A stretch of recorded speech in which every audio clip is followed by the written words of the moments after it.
السلام علیکم ورحمۃ اللہ تعالی وبرکاتہ۔ وعلیکم السلام ورحمۃ اللہ وبرکاتہ۔ حضرت چند سوال ہیں۔ جی فرمائیے۔ دیکھیں، پہلا سوال حضرت یہ ہے کہ نماز جنازہ، جی جیسے بارش ہو رہی ہے، ٹھیک ہے، یا کوئی ایسی جگہ نہیں ہے کہ نماز جنازہ پڑھ سکیں، تو کیا اس صورت میں جی نماز جنازہ پڑھ سکتے ہیں؟ جبکہ سخت ضرورت ہو، مجبوری ہو، تب مسجد میں نماز جنازہ پڑھ سکتے ہیں؟ اس کا کیا مسئلہ ہے؟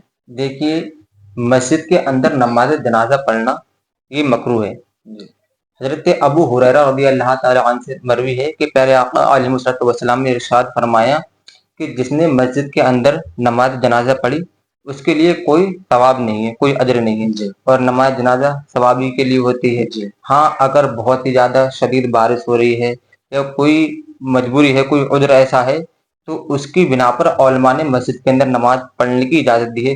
ہاں، جبکہ اگر عیدگاہ موجود نہ ہو، وہاں پر مدرسہ موجود نہ ہو، تب پڑھ سکتے ہیں۔ اگر عیدگاہ یا مدرسہ ہے تو پھر مسجد میں نہیں پڑھ جی، سکتے۔ عیدگاہ یا مدرسے میں ہی نماز پڑھ جائے گی۔ بہت بہت شکریہ۔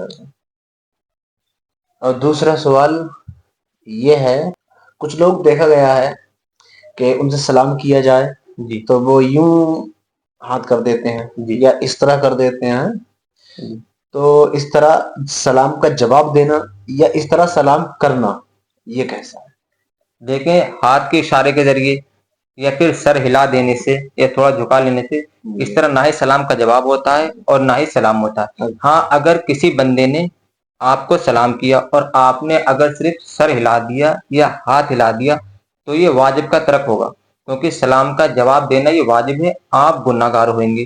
صرف سر ہلا دینے سے آپ کا واجب ادا نہیں ہوگا۔ تو اس لیے یہاں پر بہت ہی زیادہ احتیاط کی ضرورت ہے۔ کچھ لوگ صرف سر ہلا دیتے ہیں، بلکہ ہمیں اپنی زبان کے ساتھ میں اس کا جواب دینا ضروری ہے۔ جیسے کوئی لوگ دور جاتے ہوتے ہیں تو ان کو اس طرح کر دیتے ہیں صرف، تو ایسا کرنا چاہیے؟ اگر ہمیں سلام کے جواب کی آواز آئے گی تبھی ہم پر واجب ہوتا ہے، اور اگر ہمیں آواز نہیں آئی ہے تو ہم پر ضروری نہیں کہ ہم اس تک آواز پہنچائیں۔ بہت بہت شکریہ۔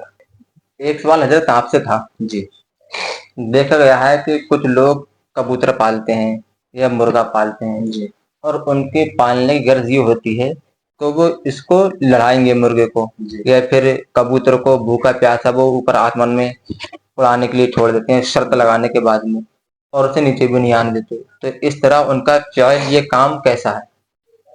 دیکھیں، جی حضرت عبداللہ بن عباس رضی اللہ تعالیٰ عنہما سے روایت ہے کہ نبی اکرم صلی اللہ تعالی علیہ وسلم نے جانوروں کو آپس میں لڑانے سے منع فرمایا ہے، ٹھیک ہے؟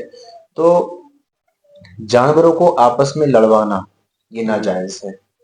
علامہ نعیم الدین مراد آبادی علیہ رحمۃ الرضوان نے بھی تحریر فرمایا اس حدیث کے تحت کہ جانوروں کو آپس میں لڑوانا سخت حرام ہے، کیونکہ یہ بلا وجہ ان کو ایذا پہنچانا ہے، اور کچھ لوگ ان کے لڑوانے پر شرط بھی لگاتے ہیں جو کہ جوا ہے، اور یہ بھی حرام ہے۔ سیدی اعلیٰ حضرت نے بھی اس کے متعلق فرمایا ہے کہ یہ ناجائز و حرام ہے جانوروں کو لڑوانا، کیونکہ یہ ان کو بلا وجہ ایذا پہنچانا ہے۔